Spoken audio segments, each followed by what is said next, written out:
বন্ধুসকল আজি আমি লৈ আহিছোঁ এটা বেলেগ ৰেচিপি সেইটো হ'ব আজি হ'ব আমাৰ ফুলৰিৰ এটো কিন্তু এলাউলা বস্তুৰ ফুলৰি নহয়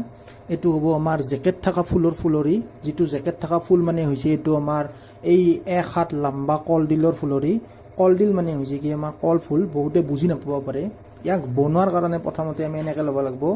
লৈ বং বং এনেকৈ ইয়াৰ জেকেট কেইটা ল'ব লাগিব বং বঙে এনেকৈ জেকেট কেইটা যিমান আছে চব কটা এৰি ললি হ'ল পটাপট এনেহেনকৈ বং বঙে ল'ব লাগিব কিন্তু বং বঙে নিৰলি হ'ব নাই তো ইনকে থেনগল কাটি দিলি হ'ল কাটি দি বস্তুটো আমি এনেহেনকৈ বা কাপে যদি ৰুকনা আছে ৰুকনা মানে বুজি পাইছিয়ে মানে চুকনা আম চেকলজি আছে এনেকৈ কাটি দিলি হ'ল কাটি এনেহেন হোৱাৰ পাছত এটা বঢ়িয়া আছে জিলকা ডাবৰ আনি তাত ধুনীয়াকৈ ইনকে কুটলি হ'ল মজা আছে সৰু সৰু কৰি একদম সৰু সৰু কৰি ইনকে নাম কৰি ইনকে কুটি গোটেই মাখা ইনকে লাহে লাহে ইনকে এইচা ৰকম ইনকে দি লাহে লাহে কুটি শেষ কৰি লওক এয়া চাওক বন্ধুসকল মই মজা আছে কুটি ল'লোঁ এনেকৈ কুটি লোৱাৰ পাছত অলপমান পানী দিলি হ'ল পানী দি অলপ ইয়াতে নিমখ অলপ এনেকৈ দিলি হ'ল বুজি পাইছেনে নিমখটো দি অলপ লাৰি এনেকৈ বস্তুবিলাক ধুব বঢ়িয়াকৈ ধুই মেথ ইয়াক ধুনীয়া 5 মিনিটমান সময় ইয়াক ধুনীয়াকৈ ৰৈ থৈ দিব 5 মিনিট হৈ গ'ল এই বঢ়িয়াকৈ ধুই ল'লোঁ এতিয়া ইয়াত মিলাব লাগিব কিছুমান বস্তু মই কৈ আছোঁ আপোনালোকক চাওক কি বস্তু মিলাব লাগে প্ৰথমতে দিব লাগিব আমাৰ এইটো চামুচে যে এই চুজি দিব লাগিব চুজি 3 চামুচ বেসন ল'ব লাগিব আমাৰ 2.5 চামুচ আৰু এইটো আটা ল'ব লাগিব আমাৰ 2 চামুচ আৰু এইটো হৈছে আমাৰ চৌদা খাৰ বুলি যি কয় এইটো আমাৰ এইটো আৰু চেনি অলপমান নাংমান গতিকে এই গোটেইকেইটা আমি ইয়াতে দি ল'ম বঢ়িয়া আছে এনেকৈ গোটেইকেইটা আমি মিক্স কৰি ল'লোঁ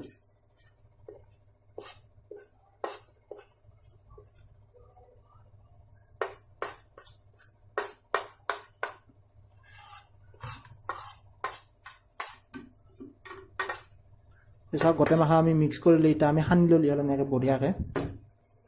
অলপ নিমখ দিব ৰংগুড়া এনেকুৱা ৰংগুড়া অলপমান মজা আছে অলপমানহে দিব বেছি নিদিব কিন্তু বেছি দিলে বেয়া হৈ যাব দিয়াৰ পাছত মজা আছে এনেকৈ প্ৰথমতে মাৰি ল'লি হ'ল আঠা মৰা দি বস্তুটো চিষ্টেমটো দেখিছেনে এই চিষ্টেমত এনেকৈ মজা আছে তেতিয়াহে গম পাব পানী কিমান দিব লাগে পাইনা কৰিব নালাগে গটা কৰিব লাগিব এই চিষ্টেমটো গতিকে অলপ পানী দিলেই হ'ব আমাৰ এতিয়া বন্ধুসকল চাওক অলপমান পানী দিলে হ'ল এনেকৈ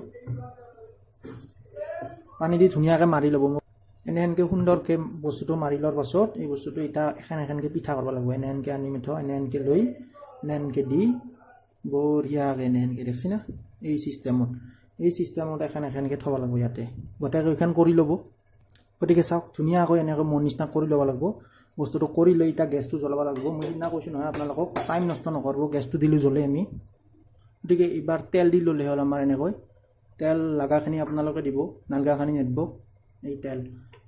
দি ল'লোঁ আমি দি লৈ এতিয়া গৰম হওক বস্তুটো গৰম হৈছে প্ৰায় আমি এতিয়া দিব পৰা হৈছোঁ প্ৰায় এটা চেক কৰি লওঁ আমি এনেকৈ হৈছোঁ প্ৰায় দিব গতিকে এতিয়া আমাৰ দিলি হ'ল এটা কৰি এই মজা আছে এনেকৈ গোটা দিলি হ'ল এনেকৈ আজিও এটা কবিতা আছে সেই কবিতাটো মই ক'ম আপোনালোকক এইটো দিয়া হওক বস্তুটো এনেকৈ দি ল'লি হ'ল পাতলা পাতলিকৈ দিব এনেকৈ মোৰ নিচিনা পাতলা পাতলিকৈ দিব চাওক পূৰা ধুনীয়াকৈ হৈ আহিছে লাল নপৰাকলৈকে থাকিব লাগিব কবিতাটো শুনক যদি বাপু মিলোৱা আটা চুজি বেচন তেতিয়া পকৰা খাই লাগিব মলয় চম গতিকে এই বস্তুটো কবিতাটো মনত ৰাখক কবিতা আৰু গীত ৰান্ধি থাকোঁতে বিৰাট প্ৰয়োজন কাৰণ এই 38 ডিগ্ৰী চেলচিয়াছ উষ্ণতাত বস্তু ৰান্ধিব লাগিলে লাগিব আমাক জুনুন এতিয়া জুনুনটো জিংকে নাহে জুনুন আহিব আমাৰ গীত আৰু কবিতাৰ দ্বাৰা সেইকাৰণে কবিতাটো খুবেই প্ৰয়োজন তাৰোপৰি মই আপোনালোকক এটা কথা কৈ দিওঁ যে মই আজি বাটত আহি থাকোঁতে মোৰ বন্ধু এটাই সুধিছিল কি তই আজি কলডিল খাবি মই ক'লোঁ খাম সি আৰু সুধিছিল বোলে কিনকৈ খাবি মই লগে কৈছোঁ মুখেদি খাম কেনেকৈ খাম এনেকৈ কৈছোঁ আৰু কৈ লগে গুচিছোঁ এই দেখিছেনে বঢ়িয়া লাল হৈছে এই গোটেইকেইটা উল্টে দিয়ক আস্তে গতিকে ভিডিঅ'টো যাতে আপোনালোকে লাইক শ্বেয়াৰ আৰু ছাবস্ক্ৰাইব কৰিব নাপাহৰে সেইটো কথা কিন্তু মনত ৰাখব কাৰণ ছাবস্ক্ৰাইব আৰু লাইক কৰিলেহে মই ভিডিঅ'টো চলাই থাকিব পাৰিম গতিকে আৰু এই গৰমত যিমান জুনুন লাগে সেইটো বস্তুটো আনাটো কিমান কঠিন আপোনালোকে জানেই গতিকে ছাবস্ক্ৰাইবটো দেৰি নকৰিব পটাপট কৰিব আৰু লগতে লাইক কৰিব আৰু লগতে কমেণ্ট ছেকশ্যনত কমেণ্ট লিখিব কেনে লাগছে ভিডিঅ'টো গতিকে এনেকৈ কাঢ়ি ল'ব বস্তুটো চিমত দিব চিমত দি বস্তুটো এনেকৈ প্লেটত সাজি ল'ব এনেকৈ চবকেইটা গতিকে এনেকৈ কাঢ়ি লোৱাৰ পাছত এইটো জানি মোৰ ফেভাৰিট ৰেচিপি এই কিষান টমেটো চচটো এনেকৈ কাঢ়ি ল'ব কাঢ়ি লৈ এৰে লগত একদম মন ভৰাই খাওক গতিকে যোনে শেষলৈকে ভিডিঅ'টো চাইছে তেওঁলোকক ধন্যবাদ